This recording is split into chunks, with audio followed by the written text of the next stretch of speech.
This podcast is intended for a mature audience.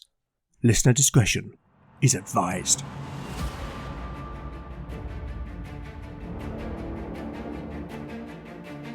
Welcome back to Legend of the Bones. Following in the footsteps of giants, Legend of the Bones is a chimera. A mix of old-school tabletop RPG and dark fantasy storytelling.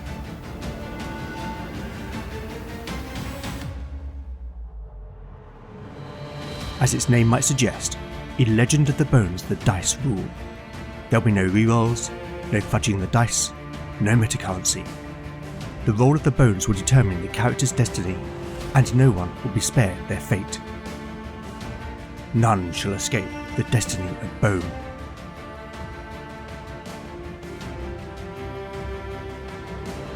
Last time on Legend of the Bones, we learnt the reason why Reynard of Harburg had not been at Angrak seeking the Eye of Krevik. The fanatical cleric had returned to the capital, Trevance, having received news that Lord Polmere had declared openly against the king. We heard how Reynard had been blackmailing the king's closest advisor and the leader of the Church of the Nine in Power Moor, High Seer Wearmond, into spreading his insidious lies and false rumours, pushing the Southern Thanes into rebellion. Returning to the present, the companions left Angrak on the return journey back to the town of Mullion to reunite with Canute's ship, the Uvadraka. As they travelled along the coast, the companions encountered a hill giant who had been injured whilst raiding a hippogriff's nest and killing a juvenile in the process. At first, it appeared as if a battle was inevitable, as Beric drew his sword in anticipation of an attack. But when it did not immediately come, Lena recognised that the giant was reluctant to fight. The cleric gained the giant's trust, learning that his name was Humber, and healing his wounds. Humber beheld Lena in awe at the miracle that she had enacted, and in return gave her a gold disc brooch fashioned as a symbol of the Nine. The giant then declared himself a friend to the companions, before departing with his meal. As the day ended, the companions finally made their way back to Mullion, where they would reunite with the Uvadraka and its crew, before embarking upriver on their journey to the Dragonspine Mountains, in search of the Eye of Krevik.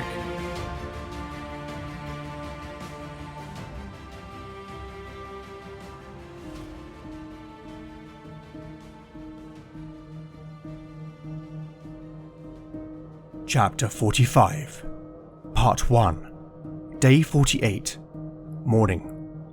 Party status: Beric, 37 out of 37 hit points. Lena, 26 out of 26 hit points. Valen, 17 out of 17 hit points. Talion, 24 out of 24 hit points. Canute, 31 out of 31 hit points. Jenna, 12 out of 12 hit points. Spells available: Valen has memorised Push, Shield, Soothe, Revive, and Clairvoyance. Talion has memorised Resolve, Poetic Prose, Pitch, and Imbue. Lena can pray for 2 first-level miracles and 2 second-level miracles. Jenna can pray for 2 first-level miracles. The oars gently dipped in and out of the water, like the wings of a great bird, sending ripples across the surface, and propelling the Uvadraka forward against the flow. The blades cut in unison, with rhythmic precision, the water splashing and gurgling until each broke free, scattering droplets like jewels in the morning sunlight. Canute stood upon the steering platform, watching his crew with pride, as he guided the ship's sleek form along the twists and turns of the River Nade. Having returned to Mullion, the companions had sold the items of value recovered from the Brethren at Angrak, which Canute had used to settle that owed by the crew during their stay in the town. Only one of the male shirts had been kept, and this was given to Jenna, which the cleric gratefully received, and the companions had spent a further day brokering repairs and resupplying before beginning their journey upriver.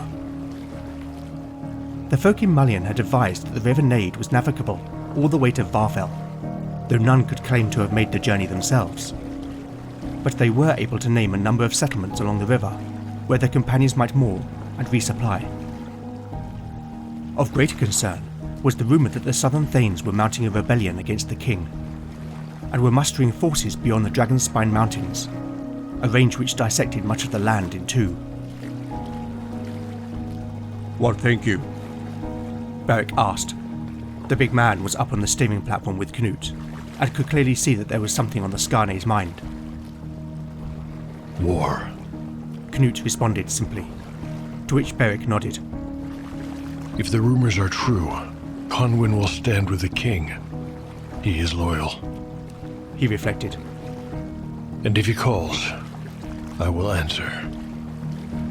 "Your oath," Beric concluded. It was not a question. My oath." A moment of silence passed between the two men, as each contemplated what this meant. Canute was torn. He had only recently learnt that Beric was his cousin, and that had strengthened the bond between them. They were now much more than brothers in arms. They were kin. But his oath meant that he could not follow his own interests alone.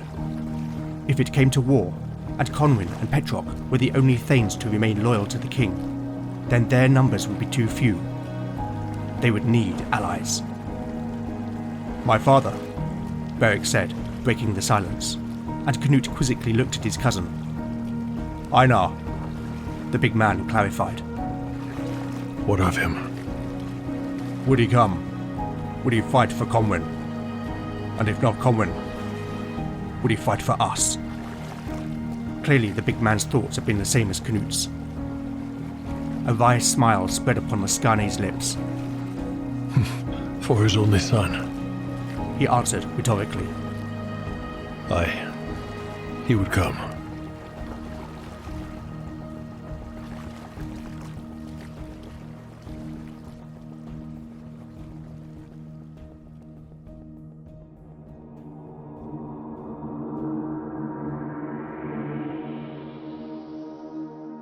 One of the most exciting things about solo play is how the dice decide how the story will unfold, and this is a great example. Back in episode 41, a roll on the Oracle told me that Reynard of Harburg was not at Angrak, and I turned to the Mythic GM emulator to give me a prompt as to why this was the case. The result was Triumph of Rumour. That prompt led me to include the event of the Southern Thanes rebelling and leading the realm into civil war. Canute may wish to seek Einar's aid, should Conwyn raise his banner, but how he might get word to Einar is for another day. For now, the companions are committed to travelling the 170 miles upriver to Varfell. At best, the journey will take 4 days, providing the companions do not run into anything nasty along the way. As we have just heard, there are a number of settlements along the route which will act as natural waypoints. The first of these is the village of Tregowan, which is some 40 miles upriver and will take a day to reach. So let's see what the journey has in store. Weather: 12. Warm and fine. Wind direction: 2. Northeasterly. That will aid their passage and put less reliance on the crew to row. Stumble upon: a 19, nothing. Wandering encounter: a 1. An encounter is indicated. I have a custom table for river journeys, which you can find at legendofthebones.blogspot.com. Rolling 2d6. Okay then.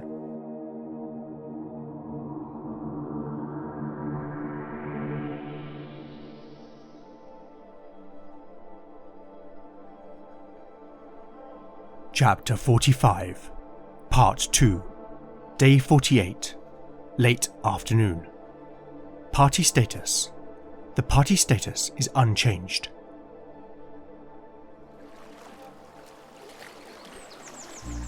A fresh, northeasterly breeze tempered what would otherwise have been a glorious day, as the sun shone brightly in a sky that was peppered with puffy white clouds. The Uverdraker's woolen sails billowed out as it caught the Zephyr, greatly easing the burden on the crew and raising the spirits of all on board. The River Nade snaked lazily through deciduous woodland on either side, its banks overgrown with grass, moss and ferns, while mayflies danced above the water's surface, occasionally falling prey to a passing dragonfly. Valen sat, scratching at his spellbook with a quill. Since Innis Gwyn, a notion had begun to form in his mind. Glimpses of runes, the phrasing of words, and the articulation of gestures. They were not yet fully formed, but he felt new power was close. He looked up momentarily from his study, and caught sight of a kingfisher with its speckled turquoise and orange plumage observing from an overhanging willow branch. It cocked its head, then suddenly dived into the water before swiftly emerging with a silver-skinned minnow between its beak.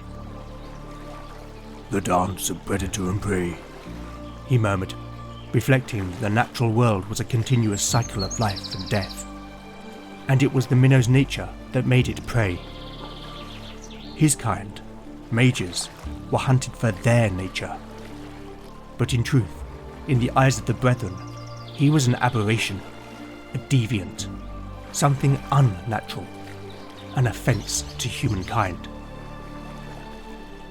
The woodland abruptly came to an end, opening up into a wide vale of meadow and pasture, in which sheep grazed. The sides of the riverbank became thick with bulrushes, into which coots and moorhens dashed as the Uvadraka passed by. Ahead, perhaps a half a mile or so, was a cluster of low buildings from which smoke drifted into the afternoon sky.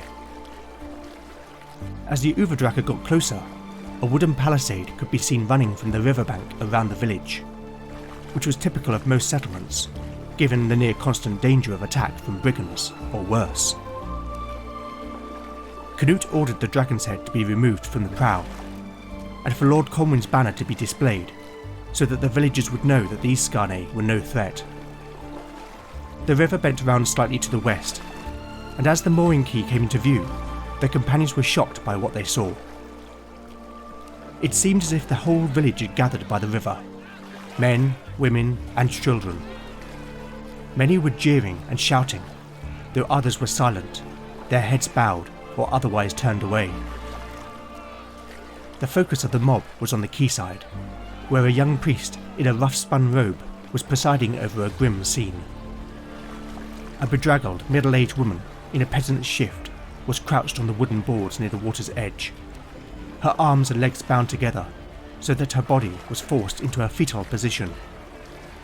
A rope was attached to her bindings. That was held by a burly man with a thick beard. "Mithra's mercy!" Lena exclaimed, for it was obvious to her what was about to happen.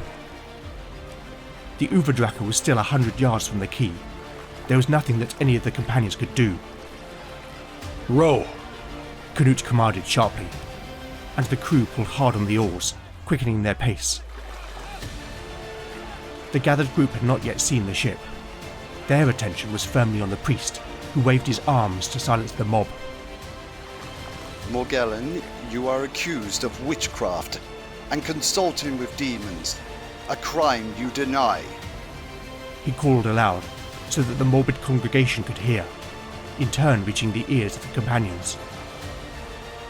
"Thou innocence or guilt shall be proven through ordeal by water. May Our Lady Mithra pass her divine judgment upon thee."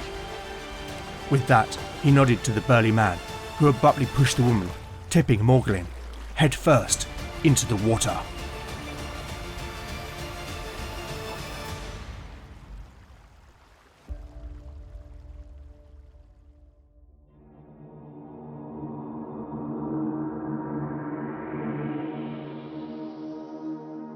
This is a difficult situation for the companions. On one hand, to interfere with the business of the people of Tregowan will undoubtedly make them less willing to allow the companions to rest and resupply in the village. But if they do nothing, then the woman, Morgellon, will certainly drown. At the same time, perhaps the accusations are true. Perhaps Morgellon is a malevolent sorceress. Or then again, maybe she's just a simple midwife or herbalist, caught up in the fanaticism of an overly zealous priest. Regardless, there is a choice to be made. Knowing my characters, I do not think that they would stand by and let someone be killed in such a way. After all, this appears to be mob justice, not the upholding of the law by a reeve or other such person of official authority. As the character with the highest scores in both strength and constitution, it would make sense for Beric to be the one to rescue Morgulin, and I think that given his background, it is likely that he can swim. I also think that given the risk to Morgulin from the Uvadraka potentially hitting her, it would make sense for Canute to steer to the bank to the other side of the village, and for Beric to jump out and run. Okay, so time to make a few rolls. Firstly, I'm going to make a dexterity check for Beric as he jumps from the ship. I don't think this would be especially hard, so I'm going to award the warrior a +4 bonus to the roll, meaning that he will need a 16 or less. A 13, that's good enough. Beric leaps from the Uvadraka onto the bank and sprints towards the drowning woman. Next, given the distance and Beric's movement rate, it will take 3 rounds for the warrior to reach Morgulin, and during this time, there is a possibility that the woman will drown. The basic expert rules do not have specific instructions on how to handle drowning. Luckily, I have a copy of the AD&D Wilderness Survival Guide on my shelf, which does cover this. Those rules state that a person can hold their breath for a number of rounds equal to 1/3 of their constitution score, rounded up. After that time, the character must make a successful constitution check each round with a cumulative -2 penalty, else die. Okay, first things first. I need to roll Morgulin's constitution. A 16! Wow! She is one tough woman. Beric dives into the river, much to the protests of the villagers, and swims towards Morgulin. But given that she is awkwardly bound and in the water, I am going to make a strength test for Beric at a -4 penalty to see whether he can pull her to safety. If he fails, I will allow him to continue to try until he either succeeds or Morgulin is dead. At a -4, Beric will need to roll a 13 or less. Here is the roll. A 17! Okay. There is one more round until Morgulin will need to make a constitution check or die, so let's hope that Beric succeeds on his second attempt. A 16! Morgulin's weight, the drag of the river, and Beric's fatigue at sprinting all conspire against the big man. Morgulin must now roll under her constitution of 16, else die. A 14, that was close. Can Beric now pull her to safety? Let's find out.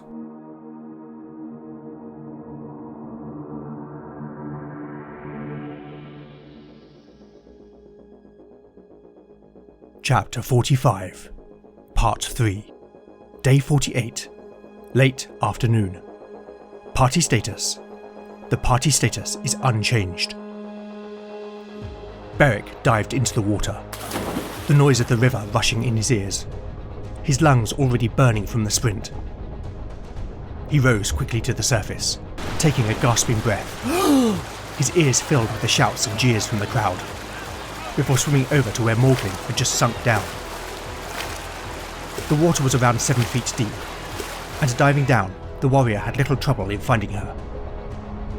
Putting his arms around Morgulin's waist, he pushed off hard from the riverbed and began to kick, but the drag of the current and Morgulin, effectively a dead weight, pushed him back down. He kicked off again, but it was to no avail. He started to panic, all too aware that he would not be able to hold his own breath for much longer. He had to find a way to make Morgulin easier to pull up. He had left his sword, Callus Cledder, behind on the Uvadraka, but fortunately he still had his dagger sheathed on his belt. Drawing the blade and groping with his hands, Beric cut through the woman's bindings. Immediately, Morgulin's body unfurled, becoming more streamlined in the process. Pulling her close to his body, the warrior mustered every ounce of his flagging strength and pushed off again, kicking as hard as he could, until finally he broke through the surface. From there, Beric was able to swim on his back, with Morgulin atop his body, and by the time he had reached the far bank from the village, Lena and Jenna had also arrived. They hauled the half-drowned woman up onto the bank, where she knelt coughing, while Beric, having followed after, lay on the grass, trying to catch his breath. By now, the Uvadraka had pulled alongside, dropping its anchor rather than inflaming the locals further by mooring on their quay. The mob had quickly dispersed when the longship had come into view, leaving just the priest, his burly assistant, and a few of the curious. What is the meaning of this? The priest demanded from across the river, though his tone was tempered by the sight of a ship's crew of armed warriors. Who are you?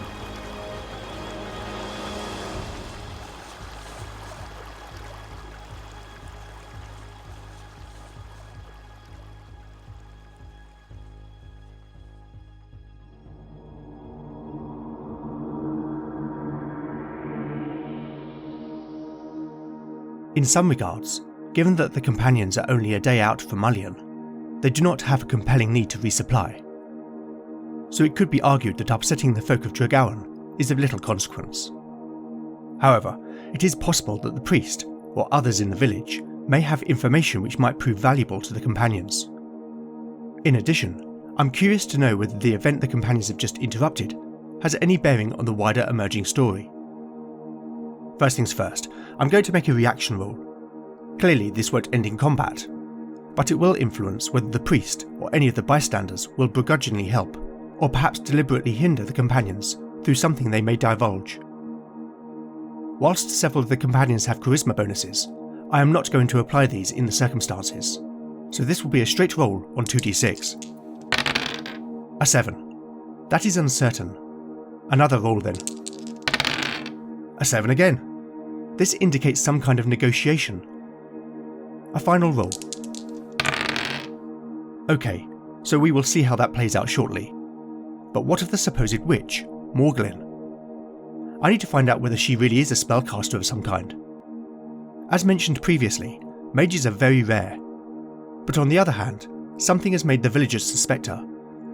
I'm going to say that there is a 20% chance that there is something unusual about her.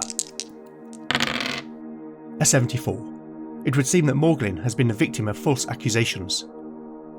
I am going to consult the mythic event chart to prompt the reason for the allegations. Action first. 33. Stop. Now the subject. 49. Failure. Stop failure. Well, that feels pretty obvious to me, and that prompt, along with the reaction rolls, have given me an idea.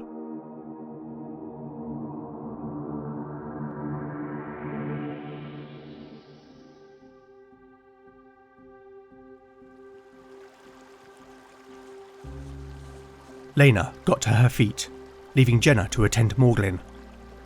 She pulled out her holy symbol and let it hang visibly over her tunic. "Peace be upon you, Father," she said, acknowledging the priest.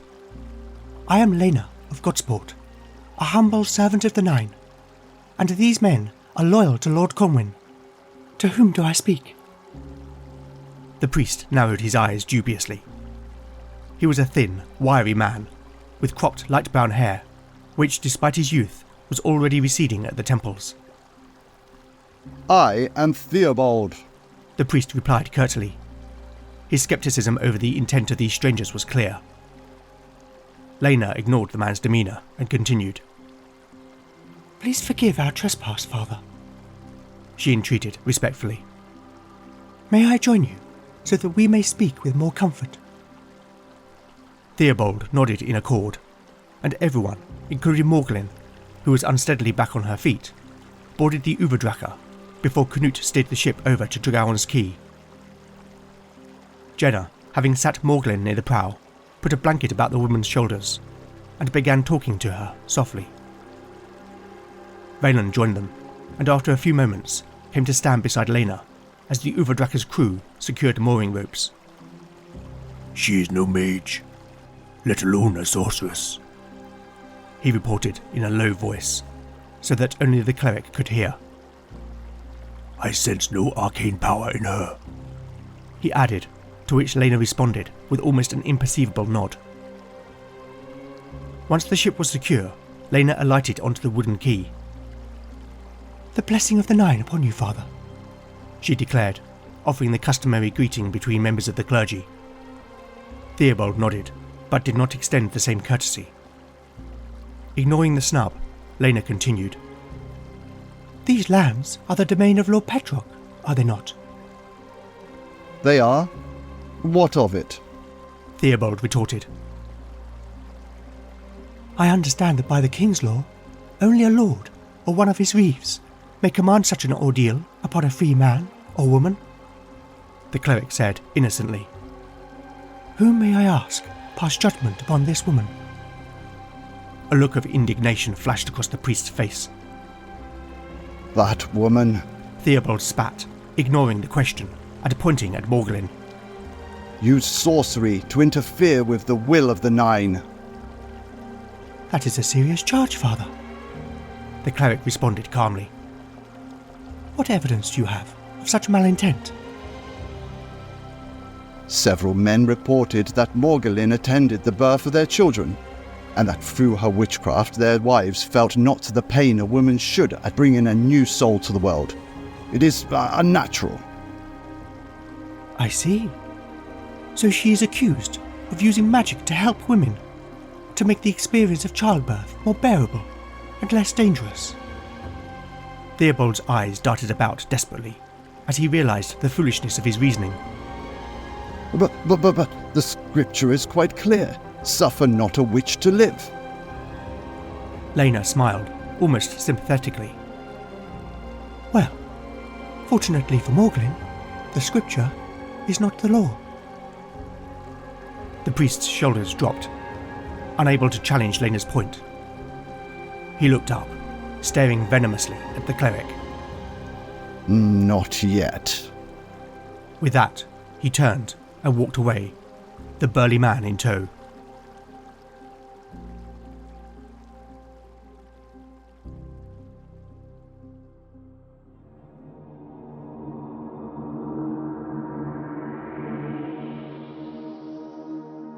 While this kind of wandering encounter provides no danger, I do enjoy the opportunity to bring some colour and flavour to the world in which I'm playing. Having prevented Father Theobold from executing Morgulin, the companions will find no welcome in Tregowan, and whilst some of the villagers will not have agreed with the priest's actions, those folk will not wish to displease him by helping the outsiders. On that basis, the companions spend an uncomfortable night aboard the Uvrdracha, and in the morning make preparations to continue on upriver. With Morgulin unable to stay in Tregowan, the companions offer to take her to the next village, Deliabol. Morgulin accepts, albeit with some reticence, telling them that en route the river winds its way through a deep gorge called Carrick Ugel, where local legend reputes some long-forgotten evil resides. Undeterred yet forewarned, the companions leave Tregowan behind. Let's see what the day has in store. Day 49. Weather. 18. The warm, dry weather continues. Wind direction. 1. Northerly. Stumble upon. A 20! This indicates something good. I think I'm going to turn once again to Mythic for a prompt. Rolling percentile dice for the action. 39. Bestow. Now the subject. 56. Wishes. That does feel in keeping with a positive stumble upon. Finally, let's see if there's a wandering encounter. A 5. Nothing. Okay, let's find out what all that means.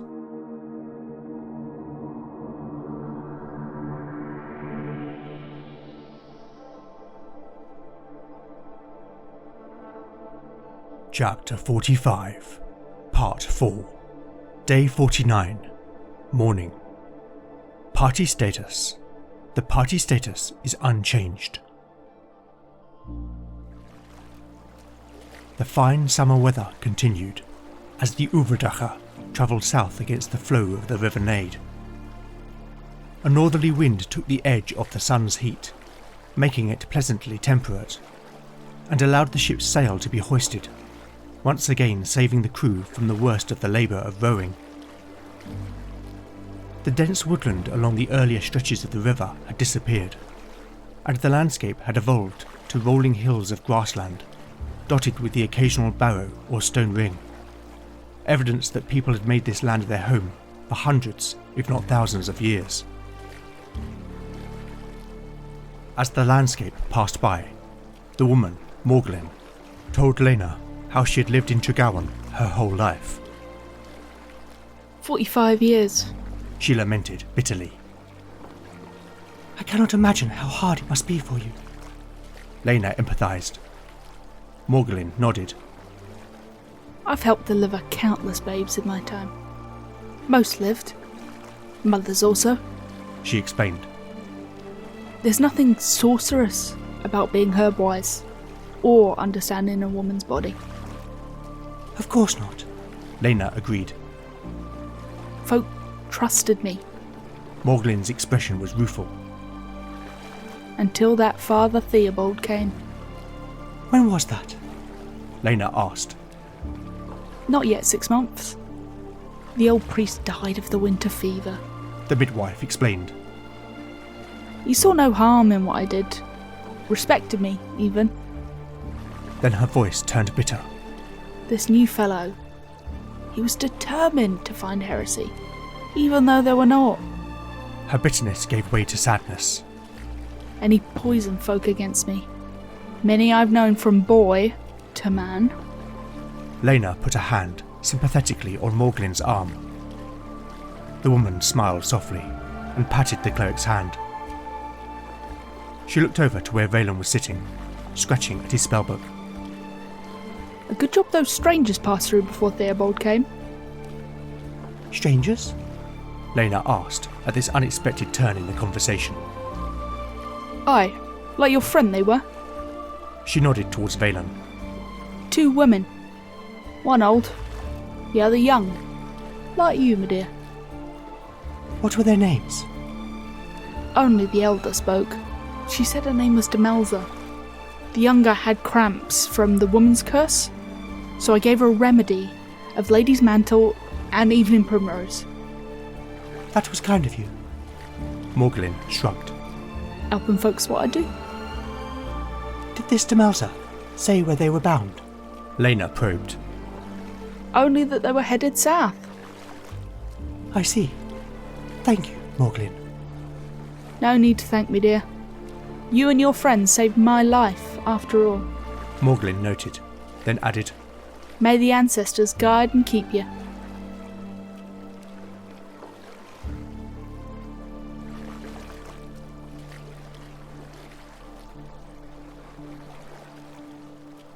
After a couple of hours, the terrain began to elevate sharply, and soon the river was flowing through a deep limestone gorge. The walls of rock towered some 400 feet above the water, as the river twisted and turned through the rugged valley. The natural folds and ledges, formed by some ancient glacier, were adorned with grasses, wild flowers, and small shrubs. Even the odd tree, a hawthorn or hazel, could be seen jutting out, clinging tenaciously to the rocky surfaces. Despite the unforgiving terrain, a herd of wild goats had made the gorge their home, and the companions marvelled as the animals negotiated the craggy rocks with sure-footed grace, leaping from ledge to ledge in search of fresh grazing. The shelter of the gorge blocked most of the breeze, forcing the Uvadraka's crew to take the full burden of rowing. And as Canute navigated the ship around another bend, something unexpected came into view. Ahead, on the eastern bank, the limestone cut away at semi-regular intervals to form a natural stairway leading up to almost half the height of the gorge. There, where the stairs ended and cut into the rock, was a portal. Beric came forward from the steering platform to get a better look, standing alongside Valen. That is no cave, the mage observed, noting that the opening had been shaped to form a rectangle, around which were carved strange symbols. What are those markings? Beric asked.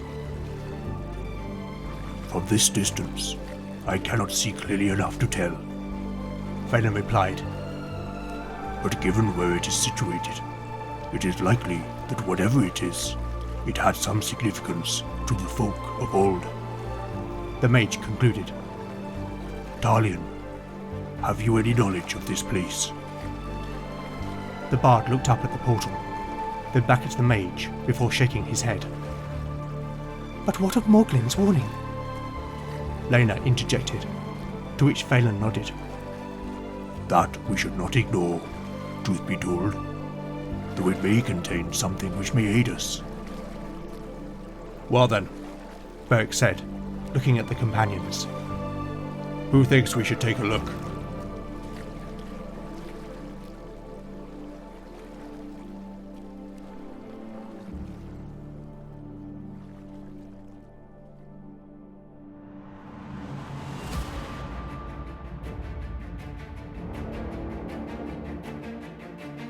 Thank you for listening to Legend of the Bones. I hope you've enjoyed the show. If you like what you've heard, then please consider rating and reviewing the show in your podcatcher of choice. Not only do I love seeing the feedback, but it really does help the show reach new listeners. As always, where would I be without my amazing cast of voice talent? A newcomer to the show, playing the role of Father Theobold, is Adam Winton. Adam, you did a fantastic job. Thank you for agreeing to join the cast. Returning to the show, after a long absence, this time in the role of Morglin, is Naomi Clark. Naomi is an award-winning scriptwriter and podcaster, whose show, The Secret of St. Kilda, has garnered over 100,000 downloads. You can find Naomi on X using the tag NaomiThinksIt. And finally, returning once again in the role of Canute, is Jon Cohen, creator of Tale of the Manticle. I'll put these wonderful folks' links in the show notes. You can also help by liking or reposting new episode announcements, or by recommending the show online or to a friend. You really can't beat the power of word of mouth. Alternatively, if you would like to show your appreciation by buying me a metaphorical cup of tea, then I have a Ko-fi page at ko-fi.com/Legend of the Bones. Any donations will go towards the show's running costs. If you're interested, I have launched a range of merchandise, which can be found at www.redbubble.com/people/legendbones/shop. To keep the cost down to you, all items are presented at zero markup. I make no money from them. It's purely to give something back to fans of the show. I would also love to know what you think of the show, and I do respond to every message I receive. So with that in mind, you can contact me on X at LegendBones, Blue Sky at LegendBones, Mastodon at LegendBones at ttrpg-hangout.social, Instagram at LegendOfTheBones, email at legendofthebones@gmail.com, or go to legendofthebones.blogspot.com for show notes, house rules, character profiles, art, maps and more. Join me next time to find out what awaits our adventurers as the bones decide their fate. None shall escape the destiny of bone. Discover the secret of St. Kilda. Come smell the heather and sit by the fire.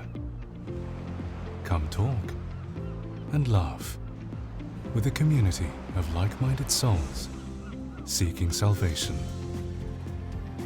Come walk the rugged cliffs, listening to the screams of seabirds. Listen to the screams of something else far beneath. The Secret of St. Kilda, with voice talent from the Magnus Archives, the No Sleep Podcast, and the Amelia Project. Find us everywhere at The Kilda. Hope we don't find you first.